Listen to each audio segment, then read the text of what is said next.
run that back. Morticia. What?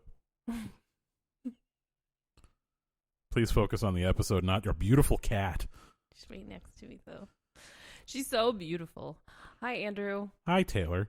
Welcome to Cohabit Forming. It's a podcast. It is a podcast. About?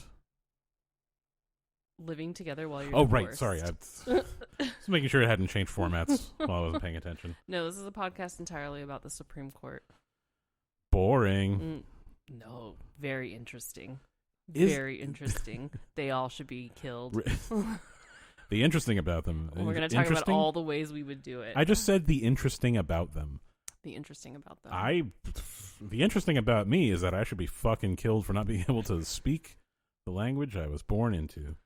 So let's talk about the state of the house. The state of the house. I am looking at the state of the house right now, and the state of the house is hunter green? What would you call that? It was called Mystic Forest or some shit. Mystic Forest or some shit. Something I can't remember. Honestly. So the crux being you painted a wall in the house, specifically next to where we record now. Where we have a podcast nook.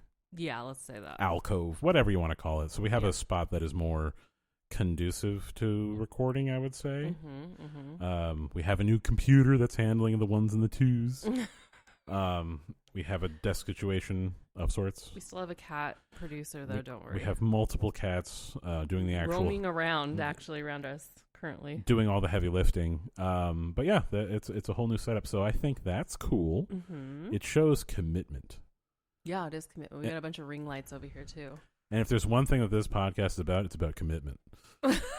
Commitment to failing to each other, to a project, a group effort. True. We commit to the bit. That's for sure. I mean, the bit is going on several years now, and it's pretty fucking good. Committed to the bit. The bit has been committed.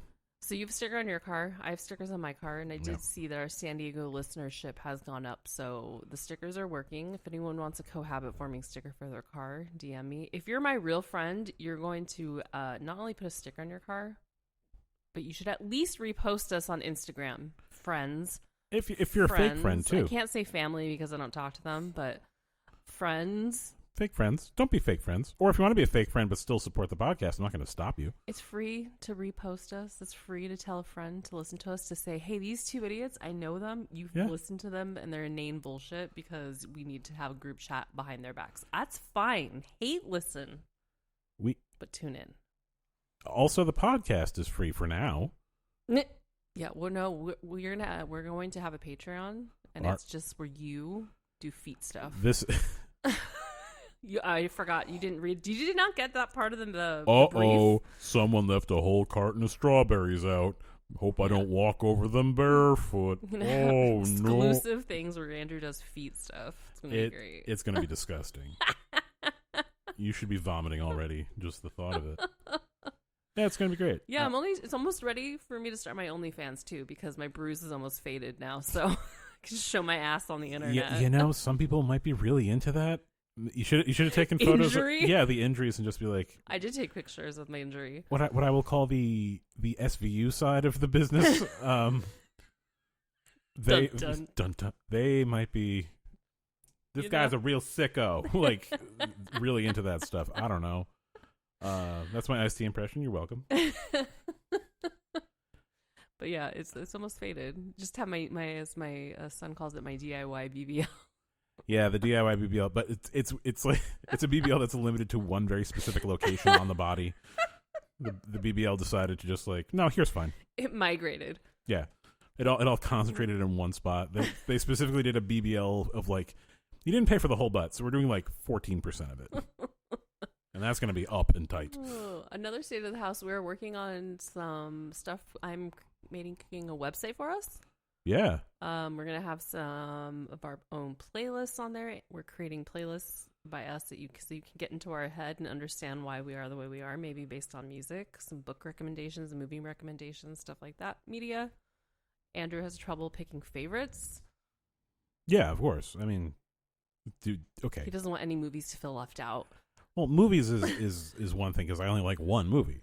Ocean's 11. RoboCop. I only like RoboCop. So it's like, what other movies do you put on the list after RoboCop is the question, and from there I don't really care anymore. Our RoboCop remake. Okay, honestly, if that counts as a film, that's number 2. You can put it on your list. It's your list. There's no limitations. You know, I am an adult. I can do whatever the fuck I want. You can. Imagine. You know what I imagine all the time? Watching RoboCop. I imagine Gal Gadot singing Imagine. I can't say out loud what I imagine Gal Gadot doing. I realize I'm in hell. Kal-El, no. Andrew can't eat goodles. Goodles. I see them at Costco all the time, and any one of our kids just goes no and smacks me like I'm a ill-behaved dog. Can't support her. They're so delicious. But have you had the Hatch chili goodles? They're so good. They are wonderful. But they are so fucking good, man. Hatch chili anything, I would eat my hand if Hatch chilies were sitting on it. Yeah, they're delicious. So imagine a boxed mac and cheese that tastes good and has Hatch chili. Kraft, do you hear us? Kraft, get your fucking shit together. Get a Hatch chili mac and cheese going. Hell, buy out Goodles for all I give a shit. I just want Hatch chili mac and cheese, which is not the kind they sell at Costco, to be clear. But that stuff, I hate saying it, it hits. It hits real good. State of the house, our 8th grader is graduating this week. That's disgusting. So next year we will have a high school, a middle schooler, and an elementary. Who allowed this? Student. Time has gone by really fast. Seriously, who permitted this to happen? I'm furious at them. I mean, my Lexapro is doing its job because I've just been like, yeah, she's graduating from 8th grade, going to high schoul. I'm very unbothered about it. I'm just proud of her. I'm just proud of her. She's not perfect. Yeah. Almost a 4.0. She's absolute genius. And so, like, blase about the whole about the whole thing. Blase-da about the whole thing. Oh, I got an award. Yeah, I had a high GPA, so they talked about me at some assembly. And they sent an email specifically noting we're no longer calling out the 6th and 7th graders that have high GPAs because, to quote Michael Jordan, fuck them kids. And she's like, oh yeah, by the way, I was like, on a roll, whatever the fucking equivalent is these days. Yeah. I don't know. I'm just so proud of her, so impressed by her. They are so casual about their achievements. So yeah, we have an 8th grader graduating. We'll have a high school student next year. And that makes me feel my age a little bit. It's not that I'm upset. It's that time refuses to stop, and I have nothing to do. I have to just sit there and go, okay. I'm gonna be raising an adult soon. What the fuck happens? Yeah, I mean, not too far off from getting a permit and all that, and I am not teaching them how to drive because I still have complicated PTSD from my parents teaching me how to drive. I was lucky. I learned how to drive on a dirt road in Connecticut to my grandparents' house. Oh. So no traffic because the only thing you might hit is a cow. A wonderful driver's ed teacher, this guy that they hired. I had a wonderful driver's ed teacher. Her name was Kay, and she'd be like, you can drive a steering wheel or a station wagon like, 500 feet? You won't kill anyone, right? Right. And did that from like age 12 to whatever, and then eventually I was old enough to drive. Age 12? To just like try it out. Oh my God, my parents would never. It was a straight line. I had a stick shift Toyota van. Yeah. Is what I learned on a hill. The hill we used to live in Fullerton. Sure. Lemon. Yeah. That for those that don't know Orange County street layouts, Lemon Street, the hill we were on was notorious because you'd sit out in your living room at random night, you just hear squeak, smash, like every 4th day. Is it isosceles, the really tall? Yeah. It was like an isosceles triangle, that hill. Yeah, you go up. Down at an alarming rate for a very short stop for the light. Yeah, a light that decides to change on a whim, and there's a lot of traffic coming in. And we live in a cul-de-sac now, and a car crashed into almost our house not yesterday, a few days ago. Yeah. So some of us that are really attentive slept through it, pointing to himself. Coquettishly. It was so loud. I walked out there to check on the driver, and it was a young guy, and I didn't want to call the cops. I didn't want to, I was just like, are you okay? Do you need anything? No? All right. Have a good night. Good night. I'm sure you'll deal with this on your own.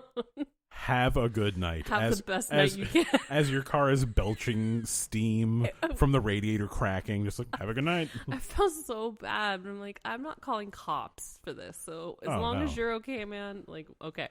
The only reason I'm calling a cop is if, like, you're trying to flee the scene, and I'm worried about the guy whose car you hit, because there was a van out front that got bumped onto the sidewalk from the impact. He totally pushed that entire van up, and they didn't come back for days. Didn't know their car had been smashed. We were lucky. I checked the windshield, and there was the police like, hey, you got hit by this guy. FYI. Hey, neighbor. Funny story. Oh my God. With like the very small, like, police department of San Diego, whatever the fuck on it. It was hilarious. So it's the state of the house. Yeah. Graduation coming up, end of the school year, car crashed into... Not quite our house. Doing some gardening. Yeah. We are growing life in our backyard. Gardening while I'm gardening. Gardening, death. That's what we've been doing. Name all the fruits we have in our backyard, and all the edible plants we have in the backyard, Andrew. Go. Okay. Basil, strawberry, rosemary, mint. Do we have a dill plant? Dill, banana. I'm going in a really weird order here. Did I say mango yet? Mango. Yeah, it's mango, hot boy, mango summer on threads. I said mint already. Catgrass is technically edible. Dragon fruit. Tomato. Lime. Okay. What's the other tree That's we have? everything we have. There's one other thing. It's it's unpronounceable fruit to me. Longan. Yes. Longan is the other fruit. I can never remember. And I've not eaten it yet since we've lived here. We've had a harvest, and I've been like, no thanks. Yeah. I never know when it's ripe, and when it looks like it's ripe, it's already been eaten by several bugs. But yeah, we are farmers now. Yeah, we're gonna grow lettuce too. So that's you're going on OnlyFans. I'm going on Farmers Only. I'm gonna find me one of them. Let's do this. One of them ladies that I can garden in my laundry. I'm sure there's a niche for that. Gardening in your lingerie. Yeah, like a little bustier, and you're like, what? Like the lady in the Burbs. Oh, it cosplay as her. Yeah, it is Wendy Shaw, I think is her name. Is it? Okay. And first of all, dime. Yeah. If you haven't watched The Burbs, okay, so that's my second favorite film. Well, it's RoboCop and then The Burbs. The Burbs, they redid it with Keke Palmer, and it's excellent. I refuse to watch that. Yeah, I know. But sorry. I love Keke Palmer. I support her and everything, and I really hope she dates the Hot Ones host. Oh, Sean guy, whatever his name is. Yeah, he seems too nice. Yeah. There's got to be something else under the hood there, because that guy is just way too, like, intelligent and thoughtful. He used to date a porn star. Really? Yeah. Now, is she a star actress. or just I was going to say, because star is, I think thrown around a lot these days. I think she was well known. I don't know who she is, but I don't. I mean, so I think there's here's the topic of the day. At what point do you become a porn star? Because I think it's when you're heard outside of people that watch porn. Yeah. Because like, being popular with perverts is no great shakes. Like, our nation's masturbators know who I am. Ron Jeremy and... Yeah, well, he mostly got famous for, like, didn't he, like, commit sexual assault and stuff? I mean, oh man, we don't have time for that list. Well, yeah, but just like, and also just being a weird, gross guy. Yeah. But... Yeah, I guess porn star, once they become... Porn star is, like, limited to, like... Stormy Daniels. And it wasn't really the stardom. Jenna Jameson. Jenna Jameson, I think, would be like the top. I honestly, I don't know porn actors by name. I just flat out don't. I've seen the film Orgasmo, which has several of them in there, and I can't name none but the one, Ron Jeremy. Oh. Who plays Jizzmaster Zero. Orgasmo, number 3 favorite film. Oh my God. Okay, this episode is just about Andrew's favorite films, apparently. Yeah. Oh, I have to update you on the Thread drama since you're on Blue Sky. Oh boy. Okay, so just so you're aware, listener, this is now fourth hand drama. Mm-hmm. So the hot chef lady, now she's airing the dirty laundry of how their entire relationship, he was cheating on her, or dating other women, or talking to other women. Uh-huh. So her representation of it being this fairy tale love romance. They only dated for 9 months. They only spent 9 weeks in person. And the second that she left after 2 weeks dating, he immediately went and hooked up with this other girl that he's known for 4 years. Uh-huh. So I think that she was like, yes, he's my boyfriend and we're in love. And he was like, this is a tourist. Yeah. Like, I hook up with tourists all the time and they leave. Yeah. casual, and he's not online, so she just built this whole story without his consent. Anyway, she sounds awesome. She's gonna be a therapist, but people are starting to file professional complaints. But against her? Yeah, because she's in her PhD studies. I don't. You know what? You'd have to know a lot more. I withdraw the question. Yeah. That's the latest update. I opened the lid and all I saw inside was just this big word that said lore, and I'm like, and I don't have time for this today. I am but one man. But if we have any Threads listeners, yeah, that's Blue Sky. They're just every time I tell him something about this woman, he's like, what? Blue Sky is just about being bisexual, eating hot chip, and lying. We don't do any of this other stuff. That's what one of our kids said the other day. I don't know. I'm just being bisexual, eating hot chip, and lying because lying is hilarious. Lying is hilarious. I'm glad we have at least confirmation from one of our kids that lying is really funny. And I refuse to back off this hill because lying is funny. No, not really. It's really funny. It can be very, very funny. It can, I guess. Yeah, like lying is super funny. Says the lawyer. It's Latin for liar. Let's move on to our main topic. Must we? Ugh. All right, fine. Movie number 4 is... But we're talking... You're going to be surprised by this one. We're talking a subject near and dear to my heart. Money. My least favorite topic. I say it's near and dear to my heart because if I don't have enough money, I will physically die. So that's fun. And for those that don't know, believe it or not, when you're married to someone, it actually changes your economic circumstances substantially. Mm-hmm. And then when you're not married to them, you still have the same economic needs. But technically speaking, the amount of money coming into the house has gotten smaller. Some have said. Thoughts?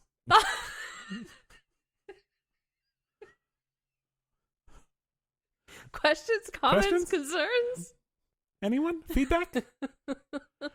But it really is. I think one thing that the listener should know about us is we are very both just like money comes, money goes. You have it, you spend it. You don't have it, you give it if you have it. Yeah. It's just money. It's going to be fine. You can't take it with you. We're very flazzy-da. We are remarkably privileged in that way, in that things have always just kind of worked out to some extent, or we've made it work, obviously. I mean, we've had some rough times, but we've made it through. There have been times where we've been on both CalFresh and WIC. Yeah, food stamps for sure. Which, like, hey, you know what that gives me? Perspective on what it's like to be on that side of the fence. And you know what? Everyone should get SNAP. We've been on public assistance. We had kids on Medi-Cal. Of course. I think every pregnancy was on Medi-Cal, n'est-ce pas? All 3 of them were on Medi-Cal, yes. Yeah. Because we were broke and I was unemployed. Broke AF. And it really did. It gave us the perspective of like, hey, everyone should have this. Yeah. Because everyone at some point will need this. Uh-huh. You never know. I mean, and when you are financially secure, you still are just one disaster away from... One disaster? Mama, we're one bad rainstorm away from... We're a heavy wind away from this absolute... economy? Like, truly. In this economy, I know. Everyone is. We are another month of war in Iran away from being like, well, what bean are we cutting in half for dinner, like an old Mickey Mouse cartoon? Food banks. Like, maybe. Truly. And I still, we still provide mutual aid. I still give people money on the street if I see people. I still try to donate. We donated to Trans Lives. We don't, Yeah. Because you have to help the community. When there is a cause that needs the money, I send the money because I do it all the time. Every time I don't buy Goodles, I give money to a Palestinian relief fund because I have to, because I was tempted. I don't believe in God. I do believe in karma. So I'm hoping one day. I don't even care if this pays out, to be honest. It's not like a Powerball ticket for me. I'm just like, you know what? having been on the other side, if someone sent me $20 because I couldn't make rent or something, I'd be like, you know what, sick. That's awesome. I Thank mean, you. that's the karma I'm looking for. I'm looking for like I'm paying it forward. So like when I'm in crisis, like all of a sudden, whoop, my jeans has $100 in the back. You know that dope. That would be really cool. I actually did find money in my pocket the other day, but it was only $2. Disappointing. Only $98 to go. Now, how many more pairs of pants do you have? Because you just got to keep looking. Statistically, you're going to get there. It's always my change from the dispensary. It's usually bills because they don't really carry coins there that much.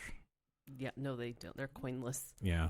Coinless. They decided a long time ago that coins are, roughly speaking, stupid. Dumb. Stupid, pointless. and we've moved past them. Yes. The year of our Lord 2020 of 6. What is worth less than $1? My dignity? I don't. Listeners, write in. I'm waiting. There's nothing worth it. Like, what can you buy that's $1 or cheaper? You can't even buy stuff that's $1 at places that have dollar in the title. Today was 75 cents for 2 tacos at Jack in the Box for their 75th anniversary. Motherfucker, why didn't anyone tell me? I have no family or friends. You're all dead to me. I read the email after we ate. Are you fucking kidding me? You know what I brought to work today? Like an idiot? Lunch. Like an asshole. But I could have spent $3 and had a tummy ache. Mm-hmm. God damn it. You know what I love more than anything? A post Jack in the Box taco tummy ache. Yeah. Oh, it's so good. And that's why lying is funny, because that sucks. Of course it sucks. But you're enjoying the lie, aren't you? Lying's funny. Money's good. So money is good. We do not take financial advice from us. All I'm saying is you got to shorten video. You got to what? You got to shorten video. You know, the stock that is growing exponentially every month, it feels like, for fucking ever. Short it, which no one understands what shorting means, and it sucks, and don't do it. Oh, watch The Big Short. Watch The Big Short. It's so good. It is honestly one of the finest films of all time. But is that number 4 on your list? No. No, it's not. It's a very good film, top though. 10? It's maybe not in the top 10. It's certainly an entertaining film. But I'll have to say, yes, when it comes to, like, I'm not going to tell you how to make a budget. I am no Dave Ramsey, because I'm not a racist weirdo that lives in Nashville. Yet. There's still time. Yeah, I mean, I'm in my... Yeah, this is by no means financial advice. We're just going to tell you our opinions on what GameStop. Buy GameStop. What we did and what we would advise in retrospect, or, like, what we've heard other people do. Let's do it there. And I will say this, taking a step back, we are in charmed territory because we don't have, as an overlay to our breakup, huge money issues. For example, we were recently watching the fine television program The Valley, where one of the beautiful idiots on that show, Criterion Collection Future. Yes. The only TV series in the Criterion Collection. Library of Congress artifact. Everything Jax has said is in the Library of Congress. Yes, truly. I mean, again, because lying's hilarious. And that guy lies all the time.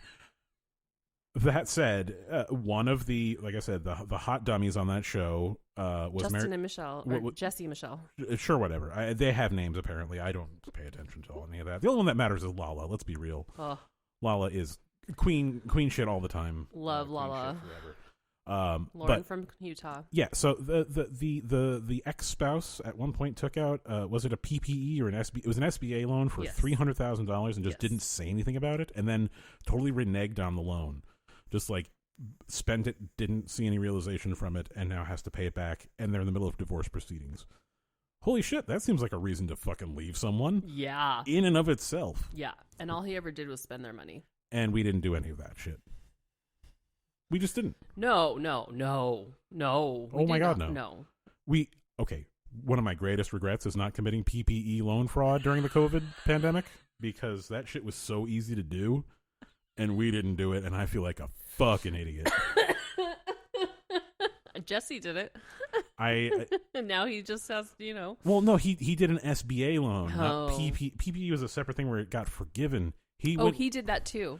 Well, okay, so that I respect. Honestly, work. So she's able to make money now because all the people that didn't want to work with her because of him are now working with her alone because they did real estate together. And so that's why she's able to sell Dr. Dre a house and date him. Because wait, what? She's dating Dr. Dre. First off, I said Dr. Dre, and I'm like, there's a new plumber in Los Angeles called Dr. Dre. After she sold him a house, she's dating him, allegedly. Allegedly. Her? Okay. Yeah. I mean, okay. Anyway, but yeah, we don't have any. So we also never brought property together. No, because we were itinerant, basically. Yeah, we had no massive liabilities or any of that. We had no assets to divide. Yeah, and or on the flip side, we didn't own a house where you only get equity after year 20 or whatever the fuck. Yeah. So we didn't have this huge liability hanging around our neck like Swords of Damocles wouldn't hang around your neck. Albatross, that's the one. It's an albatross. It's an albatross around your neck, dangling over your head like the Sword of Damocles, like the albatross of Damocles. You're mixing similes. Mixing mitosis. It's what kills rabbits. People would always be like, are you going to buy a house? Are you going to buy a house? And we talked about buying a house when we lived in Illinois. And I always have commitment issues because buying a house feels too permanent to me. It's very permanent. And with the rate I've moved in my life, or how often I've moved compared to the rest of my family, that we've moved. Yeah, and us as a couple have moved so many times. That just felt like, no, that makes me feel like I'm going to be stagnant in life if I buy a house, because I don't like staying in one spot for too long. Right, and now in the contrapositive to that, at this point in my life, because I have to think what happens next. Yeah. Here's a plot twist. Here's what I'm thinking about doing. I'm thinking about being bi-coastal or bisexual. No, it's not one of those. Bi-curious. So Midwest and eating hot chip and lying. Eating hot chip and lying. Yes, exactly. But like Midwest and like Palm Springs area. Yes. So like So once we split up, we're not going to live together, obviously. I mean, once we split up, we are split up. Yeah. Once the kids move out. Once I finally tire of you, I will. No, but truly, yeah. I'll buy something. Not buying anything. I'm going to be a vagabond. You'll find me somewhere else in Europe. I'm going to be off doing drugs with the singers of Rolling Stone, lead singers of Rolling Stones. They're going to still be alive. I mean, they will outlive us all like cockroaches. But truly, and I'm going to be the person that's like, I'll have a place in case the kids need a place to crash, because I want to be that, just to be like there and useful. And also just have a place that's like, I can do stuff to it. I can, like I painted this wall. This is the first time we've painted a wall, it feels like, since, we did paint some walls in the desert. Do you remember when we painted that wall and then I got pregnant and then we moved to California because... Yeah, we painted an accent wall in our bedroom and then Toot Sweet knocked that lady up and then we just vacated that apartment altogether. Real heartbreaking shit. That was a cool-ass apartment. It was in Astoria, Queens. Astoria, Queens, honestly, best neighborhood in New York. Don't at me. Yeah, we used to live near where Mondami and his wife lived. Yeah. They, God, they're so fucking cool. They are the coolest. So bisexual for them. Did you see that he has signed an order forbidding bedtime during the NBA Finals? Yes, of course. Adorable. Which is unfortunate because he's a Knicks fan and they are... a fan base that should suffer. Not everyone's perfect. Nobody's perfect. Yeah. But supporting the New York Knicks, supporting a team with Jalen Brunson on it, ew. Yeah. Gross. That's disgusting. No matter how much money you're making, which is the topic of the episode. Celtics fan. Anyway. I'm not even an anything fan anymore. But you know what? I'm not a fucking flopping fan. Ooh. The New York flops. Flop. So money. We have separate accounts and a joint account. Yeah. Almost all my money goes into the joint account because it turns out I live with these fucking people, and it would be really weird if I was living high on the hog and they were like starving. That would be insane, and I would probably go to jail if it was the kids. You fucking think? You fucking think? Yeah, it's. I think that whatever you decide when you get married, like we're going to have separate accounts, we're going to have joint account, we're going to have however you set that up. Can evolve over time. I think some people get into this thing like we said we're going to do this and that's what we're doing, and it's like you can change it.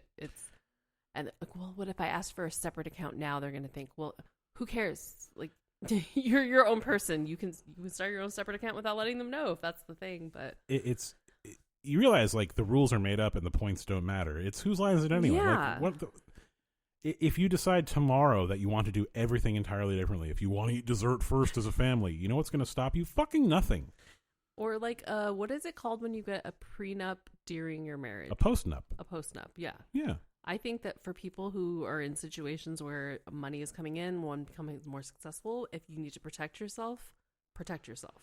I have no real problem with that. I mean, I have from a legal standpoint. Yeah, I'm weird. I've always said if I for some reason had a massive windfall because I don't know, the right person listens to this podcast, realizes that I'm the next best thing, and all of a sudden I'm the leading man in all of these Hollywood productions.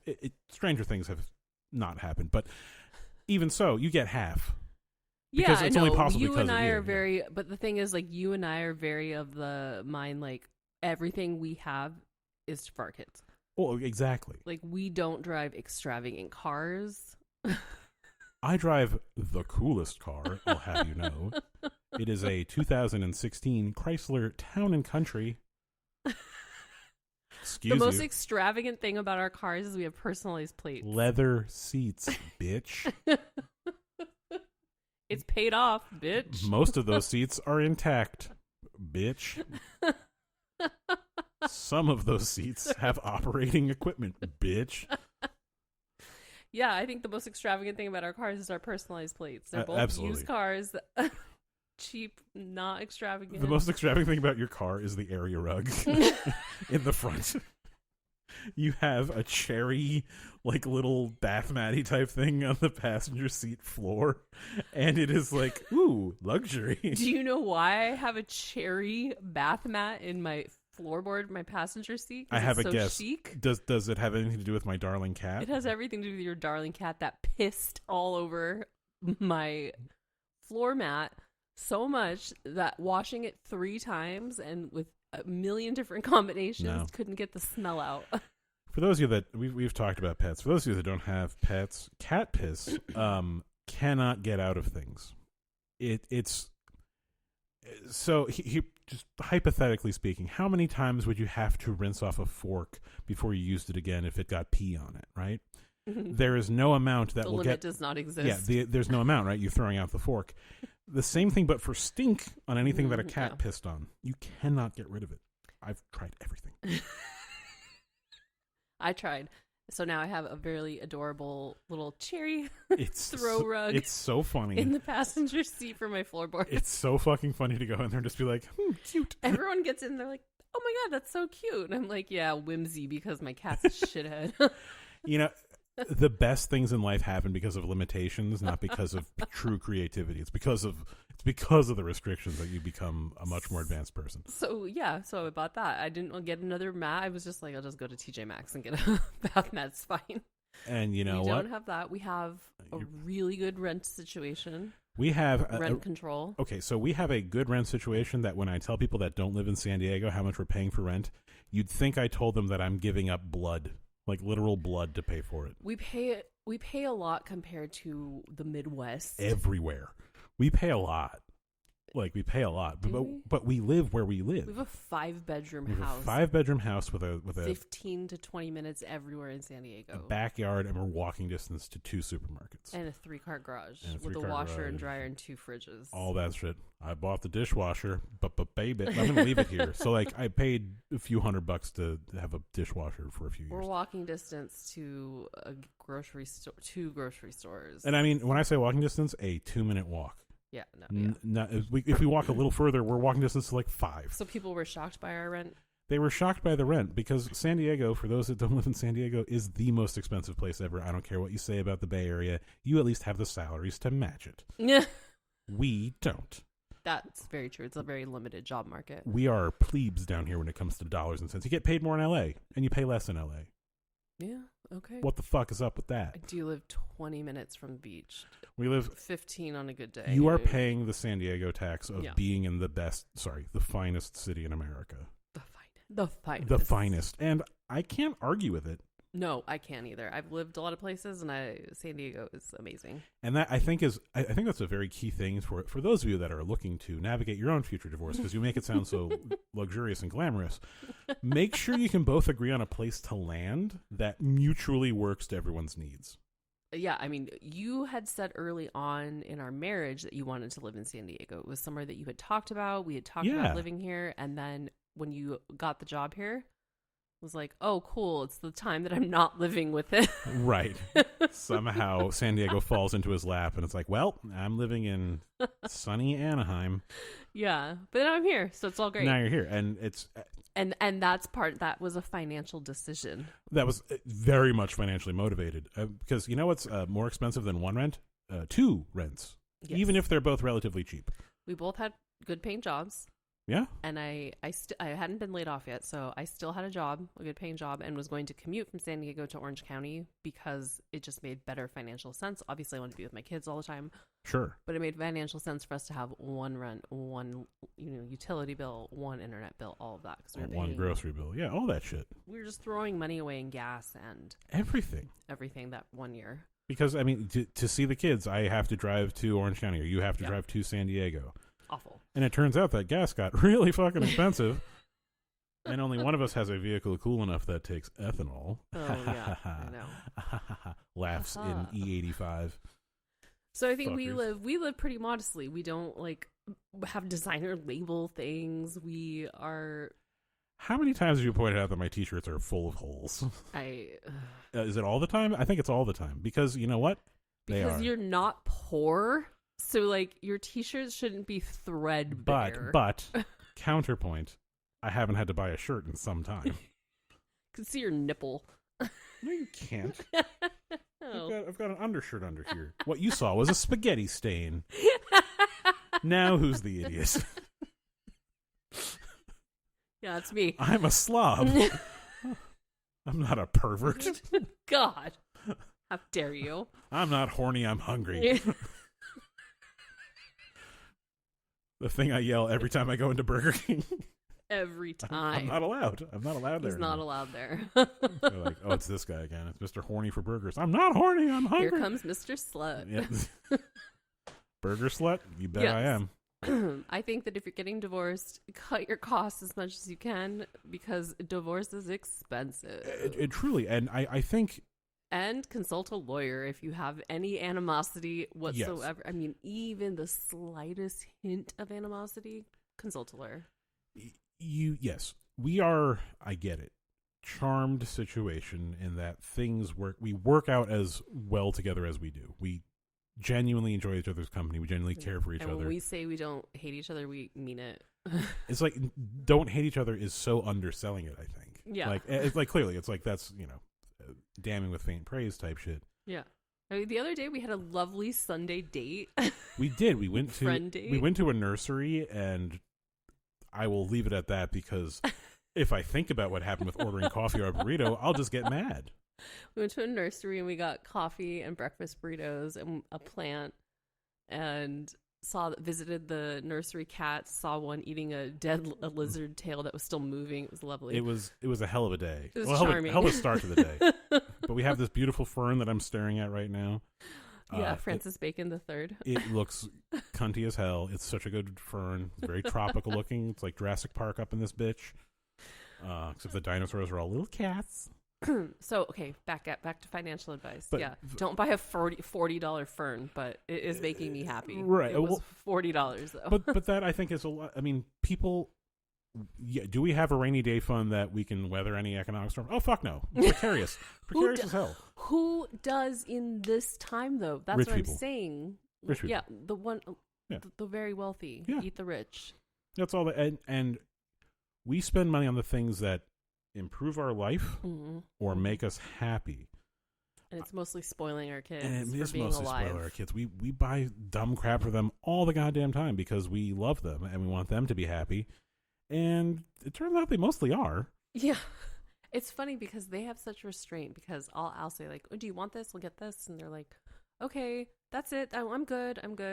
Yeah. Like, you can get this too. No, it's okay. It's expensive. Or I can get this. Like, they're very restrained. They have a lot of self-control and self-awareness. Yeah. About money and impact and budget because we've always talked openly about it in front of them, perhaps. Sure.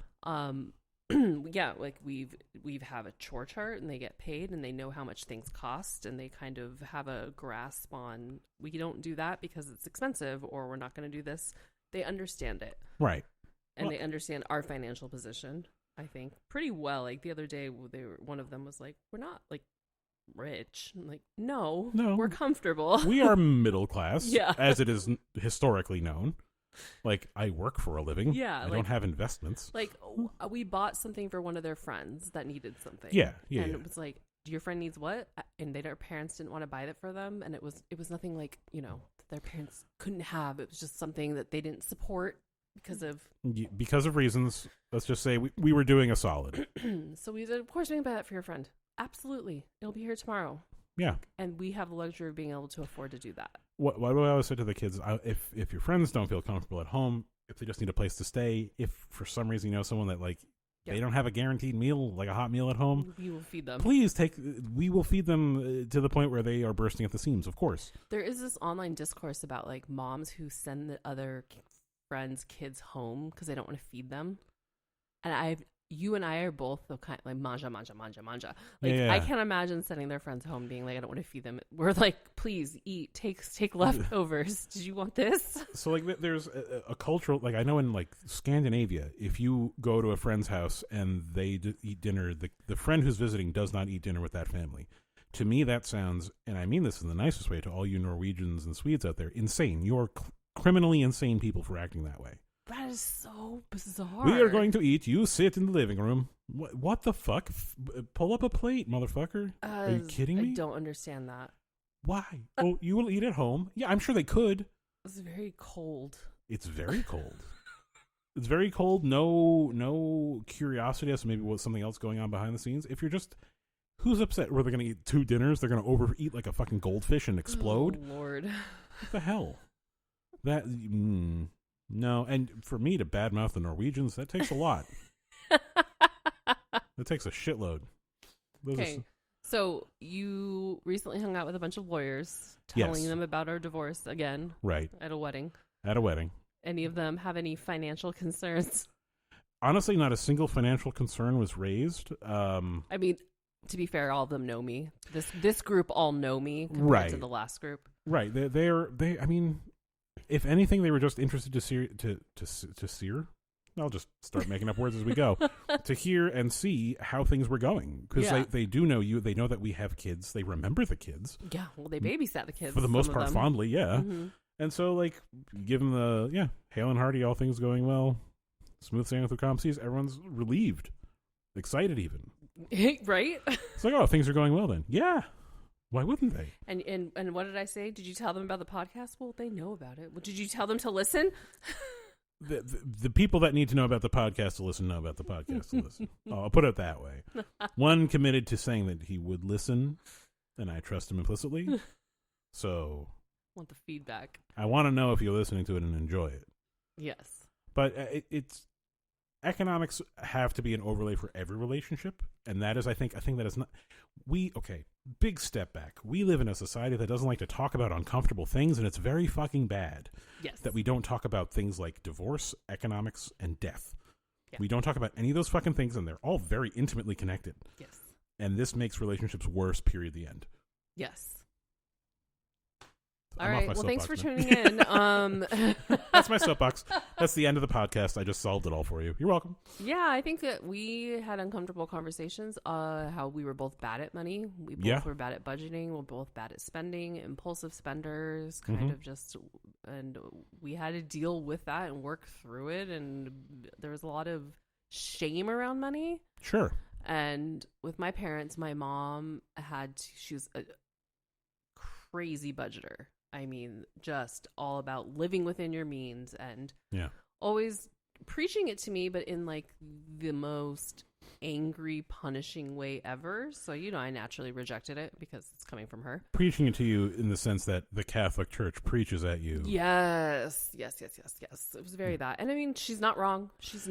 Everything she makes, they're completely, financially solvent and all that. Like, she's not wrong. She just didn't have the right approach. And so many things from her. I'm like, your approach could have changed so much. Right. I mean, the trainer that says work harder, fatty, is not wrong. Yeah, right. But they're going about it not the right way. Yeah. Like, yes. Hey, you're stupid, so let me control this aspect of you. Me walking into a classroom, all right, morons who don't know anything, I'm going to teach you some shit so you're not so fucking stupid at the end of this. I mean, at Correct? one point, we borrowed money from them, and we had to pay them back on a payment plan with interest. Yeah, 100%. We borrowed money from your dad, and your dad said, shut the fuck up, it's a gift. Well, yeah, I mean, he's thoroughly in my camp where it's like any loan between family is spelled GIFT. Like, there's no such, that's not a thing. And I will say, in the beginning of our marriage, without the generosity of your father, there are so many things that we wouldn't have survived. The man hates me now, but he is, if anything else, he is so generous. He is one of the most generous people I've ever encountered. And that's what I was raised with. I was raised with two incredibly generous parents who were of the very much the. Even if we didn't have pure abundance, they wanted people to feel like that we would share in what abundance we had, which is, it's the only way I know how to operate now. It's exactly how you are. Like, you are just as generous as him. And I think that's why our kids are so giving to their friends. I hope because you and I are both just like, oh, our friends need this. Of course. Like, me and my circle of friends, when we were in our 20s, our wallet was basically a joint wallet. Yeah. Yeah. Like, I got you, you're poor, I'm poor. No, who has the most money? Who made the most tips tonight? Okay, it was very that. And I still have that relationship with them. And that's what kind of we were together as soon as we started dating. Yeah, I think that's 100% right. We moved in together, some would say very quickly. Expeditiously. Yeah, with a little bit of haste, perhaps. Speed, not haste. Or either way, it doesn't really fucking matter. But yeah, I think we commingled our funds and we commingled our lives, but not because there was like I didn't feel like a sense of like, I have to do this to like impress you or anything, just because it made sense. Yeah, it was like, well, we're going to be together, so like, let's just put everything together. Yeah, let's make our apartment nice so we like being here together. Yeah, and like things that improve our lives together. Correct. And so now it's about improving our kids' lives, and now our kids have carried on that up to improve their friends' lives. And they are just as generous, and it's not like they're just like, hey, give me money, I want to give this to my friends. It's like, my friend wants this or whatever I wanted. Like, our youngest bought a book for someone at the book fair because they didn't have enough money. That's really sweet. And it's just, he just knew to do that. Right. We one thing that so my sister's a bookkeeper, my father's an accountant. They're very money people, and I couldn't give a shit. Don't try and teach me accounting. I will fucking fight you. But as my sister always says, it's just money. Like, mantra of her life. A person who deals with your money all the time just says it's just money. I mean, it really is just digital lines. It just is. It's just fucking money. Because think about it. If you have $1 billion, all your needs are taken care of. What does the $1 billion do? Nothing. It gets you the things you actually want and need. Mm-hmm. Right? So having a big dollar amount in your checking account doesn't help you if you don't have the things that make you happy and make your family feel whole and safe, et cetera, et cetera. And I used to say this to you all the time when we were married. I'd rather be poor with you than rich with other people at this point. Right. It not only does it build character and teach you how to be resilient and teach you coping skills and how to navigate life and all of that, but I do genuinely believe everyone should be poor for at least a little while because it will make you a better person. Now, let's say you have a really angry divorce, unlike us, not friendly. Lawyer up. Or give us some lawyery advice, lawyer-esque advice. Well, in this, I think this, I'm going to speak to sorry, as I hit my microphone stand, I'm going to speak to the person in the relationship that was not the breadwinner. They don't make money but for you and your efforts. Period. The end. So don't feel like you're being weird and asking for money. Did you just hear that, ladies, from a man? The reason that the men are able to go and have high power jobs if you have children, and this is totally a cis heteronormative thing. True. Is because you're doing all the labor at home. But that's exactly it. So you are doing a job. So if you are a stay-at-home mom, do not be afraid to ask for what is yours. And if you are the primary, or vice versa, if you're the primary wage, dad, if you're whoever it is, and for those of you that do make the money in the household, you don't just be like, it's mine because I earned it. Nope, that's not how this works. It is the libertarian's view of life, where I did this all on my own. Oh, did you pave the roads? Did you keep the oceans safe for the shipping that made all the stuff come to your factory? Did you make sure that the power lines were saved? No, you didn't do any of that shit because you're a fucking baby. You have a baby's brain and a baby's logic about things. It's exactly what these people are like. And yes, that includes you, person who's making a decent amount of money, but she just stays at home and sits on TikTok all day and does other things that you don't see. Invisible labor that is just permeating your fucking life. It is truly the house cat situation where you think you're the king of the jungle. You wouldn't survive a fucking minute outside. Shit. Bars. I'll get off my soapbox again. I apologize. I don't know where I kept on getting these soapboxes. I don't buy that much. I thought I broke them all down. I don't have that much soap. I use shower gel. Where the Dr. hell? Bronner's. All one or none. One. You know what? Let's just read the bottle for the rest of this episode. I mean, if you've not been sitting on the toilet struggling with a very particular problem, and the only thing you have to read is a Dr. Bronner's, if you haven't done that, we are not the same species. Every apartment in the Bronx at one point, you've been sitting there and you've been reading a Bronner's bottle. Truth. So, if you're the breadwinner, recognize that your partner is probably doing invisible labor. 100,000%. And it's only invisible because you refuse to acknowledge it. Yes. Let's say you're... person laboring. Huh. It's weird how that's invisible to me. That's fucking wild how that's invisible. As they're cooking and cleaning and doing your laundry and shit. Just like, huh. To think this just happens. Invisibly. Housekeeping shows up. The door opened on its own. This hotel's haunted. It's invisible. Fucking hell. If you're trying to leave like an unsafe situation, just start getting cash back and start hiding money. Dude, that's the unsafe situation. I mean, all jokes aside, there's nothing we can say that's gonna. You cannot put up with it for any amount longer than you feel like you absolutely need to get out of a situation, but rip off the Band-Aid. Do what you need to do to protect yourself. Yes. Make sure you have a network, make sure you have a burner phone, other things like that. Just be prepared. But if you need to like hide money, then hide money. Do it. Hide it. Literally hide money places. Protect yourself. I mean, and that's like, even as friendly as we are, like, he's still a lawyer. He still knows the law better than me. I'm still at a disadvantage. Sure. But we also, like, don't have that. I don't know how to say, like, I trust you enough. Right. And if something happened and I didn't trust you, I guess I would learn my lesson. I think I've shown that the reason we broke up is not because I'm not trustworthy. No, right? No. It's not a trust issue. It's and that's it. So it's like I'm. Yeah. If you don't have trust in your relationships, then you need to start making a plan to protect yourself, and that's when you involve a lawyer. Right. And as someone who went to law school, yes, everyone should have a lawyer at all times for every fucking thing on the planet. Blah blah blah. That's impractical. That's stupid. Let's not. Lawyers can help you advocate for yourself better than you can advocate for yourself. And there's free legal aid for this. There's stuff in your city. I'll add some resources in the show notes for this, but there is access to be like, I know divorce is expensive. There was a point where we were like, we can't afford to file for divorce. Like, yeah, just the filing alone. Yeah, but now we're not, because insurance is none of your fucking business anyway. Ugh. But talk about money. Talk about two bills. It is expensive to file for divorce, and if you have to stay married, then you have to run. Then just leave.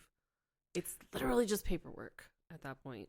Yeah. But my financial advice is to always just look out for yourself, but then also prioritize the kids. Well, yeah. Don't fight over petty bullshit. If your goal is to win a divorce for the sake of winning a divorce, you cannot be helped. You will not see the kingdom of heaven. You are a flawed, broken person. What do you think the motivation, like, what is the goal of winning divorce? How do you win? Get out with the most prizes? It's the only thing I can think of. It has to be that. It has to be like, I'm really competitive mindset. I left them with nothing.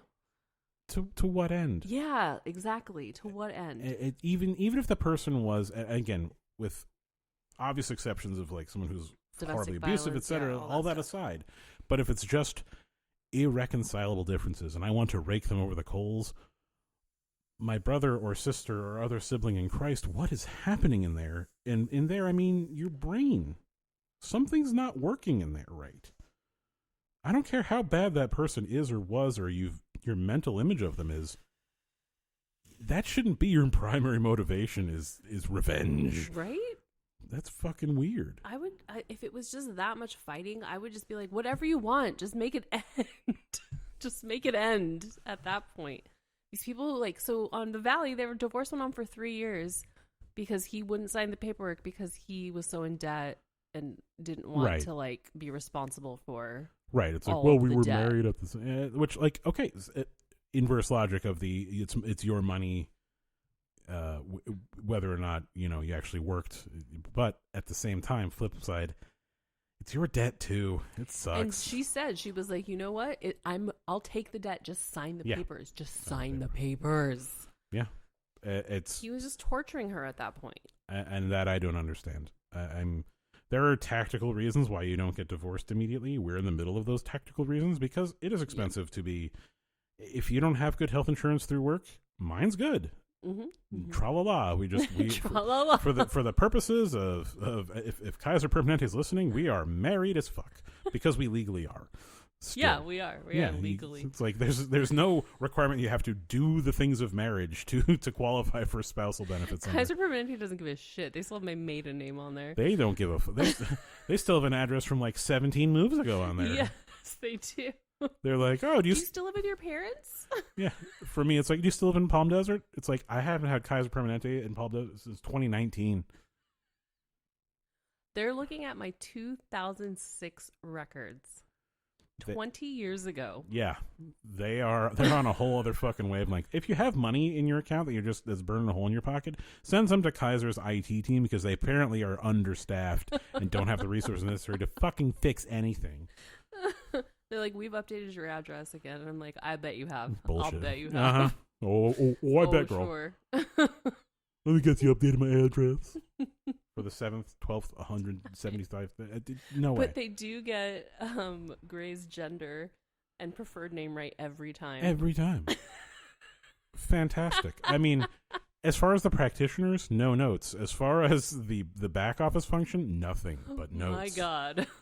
More notes than the Black Page. I mean, we're talking Vivaldi-ass notes, dude. Piano etude notes. It's all for my music heads out there. Oh, Glissando. Vivaldi, the Four Seasons? Yeah. Okay, so just watch the Four Seasons TV show with Tina Fey on Netflix. What? And the amount, the Four Seasons with Alan Alda, the movie, and Jane Fonda, they made it into a TV show. Okay. It's about couples that are friends from college, and it's about the 4 seasons of life. So it goes through. Okay. Anyway, they made a TV show. Steve Carell, Tina Fey, Will Forte, the one cop from Reno 911, the short hair, the white lady. I cannot think of her name. Oh, from the state? Yes. Okay, yeah. Coleman Domingo. Ooh, I love him. And this Italian actor. But the amount of suspension you have to disbelief you have to suspend to believe that Coleman Domingo is friends with these people. These are the least stylish people I've ever seen in my fucking life. I want to. In what world is Will Forte friends with Coleman Domingo? Coleman Domingo is so fucking cool. So fucking cool. Like he could wear a napkin. And I'd be like, that's the most stylish I've ever seen a man in my fucking life. So he's married to this hot Italian man, and in the show, and you're sure. like, how are these people friends with these people? I don't understand. Why were they friends with these mid-white people? This is nothing against Will Forte. I think Will Forte of that era, so funny. I love Will Forte. He is so annoying in this show. His character is so annoying in this show. He's married to Tina Fey. Is he as annoying as a guy with a long ponytail that climbs underneath a car to get through it because they parked on the sidewalk? Because that is by far the most annoying thing I've ever seen in my life. And he's so brilliant in that. I love him so much. Only real, true fans will know what Andrew is referencing right now. And it is terrific, and I love it. It is the deepest cut. It's under a car with his ponytail. His ponytail got caught. He's just as annoying as that character. It's just nothing but cigar photos. Yeah, that's right. Damn. Yeah. So money, yeah. God, this is not good financial advice, guys. I don't know, man. Get a lawyer. Okay, were we going to be the financial advice no, people? Of we're course so not. bad at it. I mean, Jesus Christ. We buy things. We don't buy things. What do I spend the most money on? Gas? Bubbly water. LaCroix? Yeah. Weed. I spend money on... And our kids. Costco. Yeah, that's pretty much it. Mm-hmm. Yeah, I go to Costco. I'll get my cats. I'll get whoever's with me a little treat, little shopping buddy treat. Shopping buddy treats. That's what I always call a shopping buddy, and then something for me, Father's Delight, and then I love it. That's all I need. If you can get to the point in your life where you get a little treat at Costco, and that's your one thing for the week or month or whatever the fuck, you're doing great, man. Get yourself that mocha frozen coffee drink at Costco. It's like $3. Splurge on yourself. And the reason I'm gonna do an OnlyFans is to pay for our kids' Invisalign. I'm not joking. Them teeth need to be corrected. All 3 of them need Invisalign at the same time.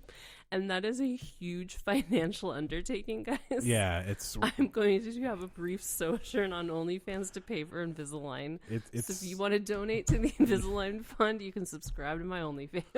It's not Hollywood. It's the Broadway style. We need TNT, tits and teeth. I told these kids, I said, would you be upset if I went on OnlyFans? And they said, we don't care.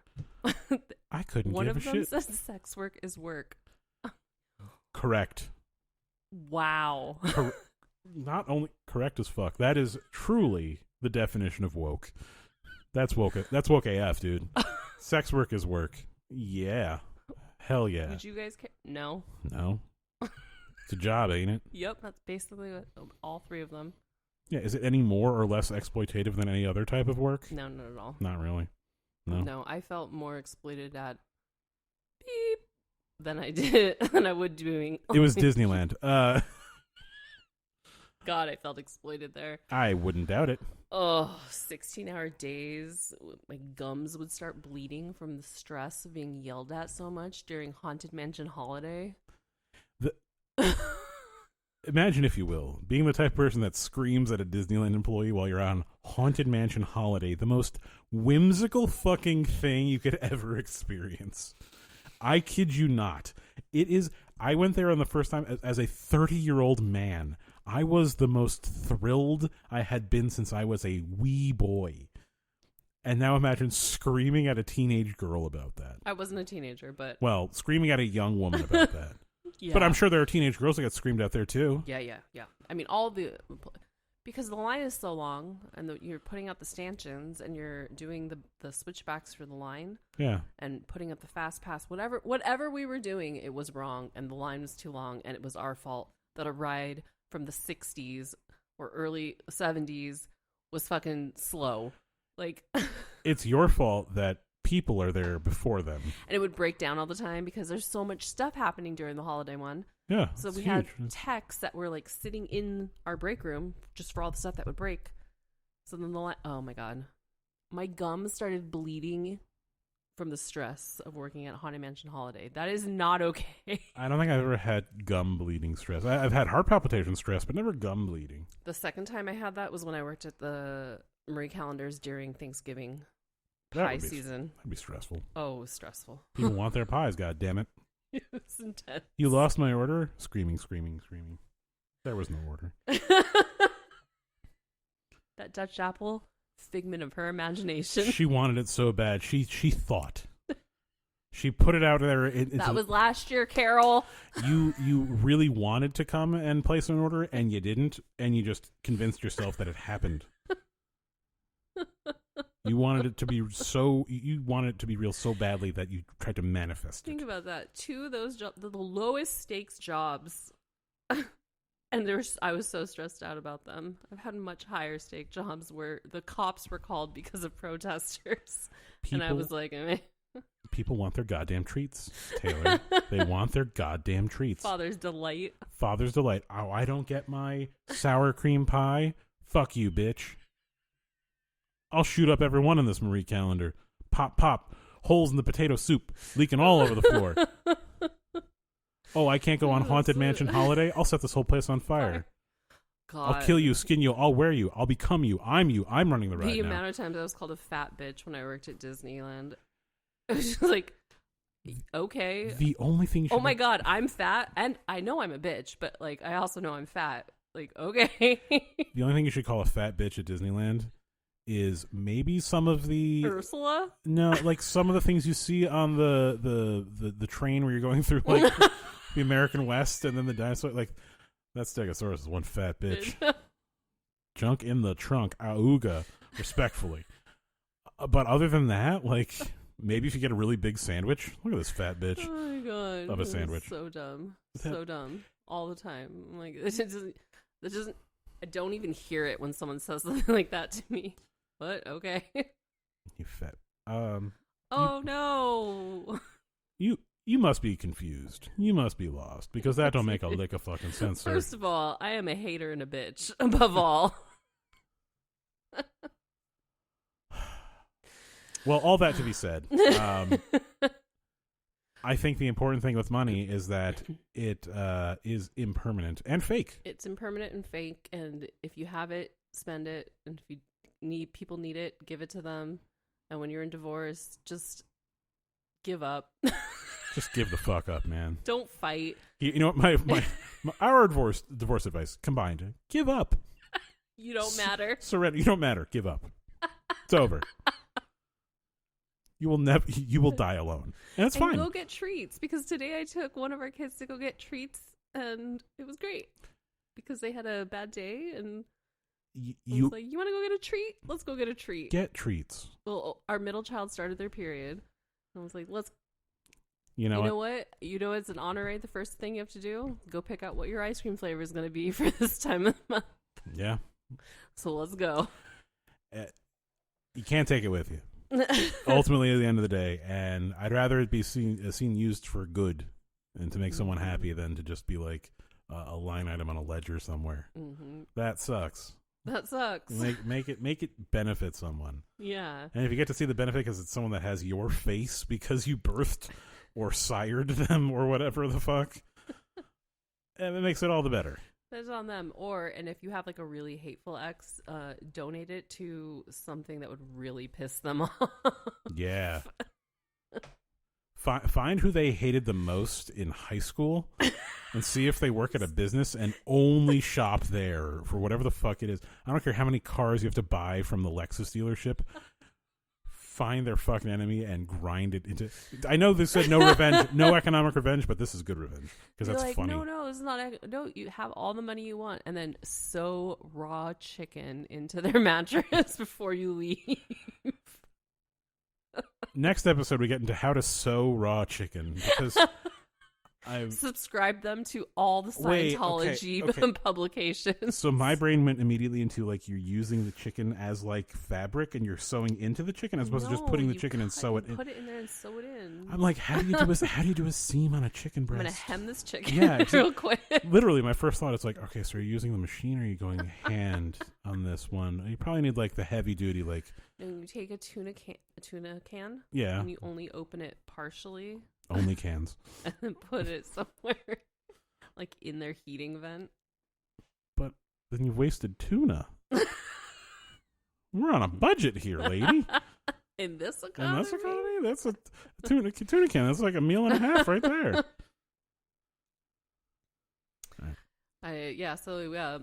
Like, subscribe. That was abrupt. Like, subscribe. Tell a friend. Tuna be can. a real friend, and tell a friend about this podcast. Keep sewing that chicken. Yeah. If you want more tips on how to get revenge. You want more tips on how to spread foodborne diseases through beds? Question mark? Because where's the smell coming from? And you can't find it if it's in the mattress. Are going to get calls from the CDC. That's what's going to happen. The CDC? The CDC. The CDC under this administration, you think they give a shit? They don't even think COVID's real. Oh, because we are. Someone posted, and I don't know who it is, and if it was you, I hope you're listening to this podcast.